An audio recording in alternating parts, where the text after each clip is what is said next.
Have you ever replayed a conversation in your head over and over again? Not because it was important, but because you're wondering if you said something wrong. You analyze the tone, the words, the silence, and suddenly something small becomes something heavy. That's overthinking. And if you overthink everything, it's not because you're weak. It's because your mind never stops searching for meaning. Overthinkers don't just hear words, they hear what might be behind them. They don't just notice actions, they notice changes. A delayed reply, a different tone, a short response. While others move on, overthinkers pause. They ask questions. Did something change? Did I do something wrong? Are they upset? And before they know it, their mind starts creating possibilities. Because overthinking begins with awareness. Most overthinkers are highly observant. They notice things others don't. And when you notice more, you naturally think more. But here's where it gets interesting. Overthinking is often a form of self-protection. Your mind is trying to prepare you before something goes wrong. It's like your brain is constantly saying, if I think about every possible outcome, I'll be ready for anything. But life doesn't work that way, because no matter how much you think, you can't control everything.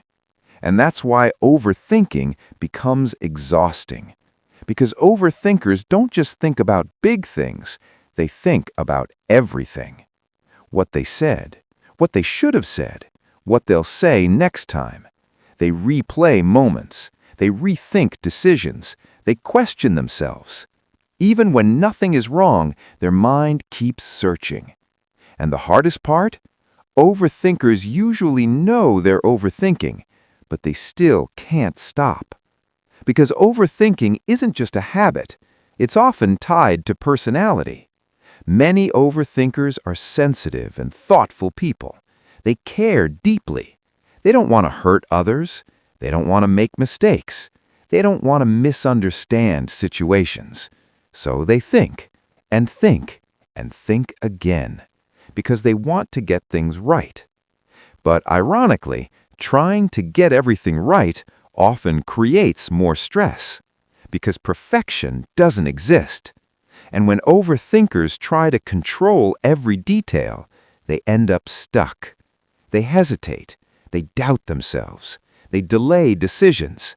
Even simple choices become difficult. What if I choose wrong? What if there's a better option? What if I regret this later? So instead of moving forward, they stay in their head. And there's something else about overthinkers. They often appear calm on the outside, but inside, their mind is always active. While others relax, they're analyzing, planning, predicting, replaying. It's like their brain never fully switches off, even at night. Many overthinkers struggle to sleep because their mind becomes louder when everything is quiet. They replay the day. They think about tomorrow. They revisit the past. Because overthinkers don't just think forward, they think backward too. They reflect deeply. And that's actually a strength, because reflection leads to growth. Overthinkers often understand people better. They notice emotions. They read between the lines. They're thoughtful, empathetic, self-aware. They often give great advice to others, but when it comes to themselves, their mind becomes louder. And here's the truth most people don't talk about. Overthinking isn't about thinking too much. It's about thinking without peace. Because thinking itself isn't the problem. The problem is when your mind keeps searching for answers that don't exist. Not every silence means something. Not every message has hidden meaning.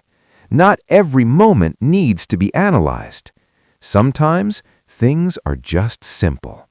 And when overthinkers learn to accept that, their mind becomes quieter. Not silent, but calmer. Because the same mind that overthinks is also capable of deep understanding.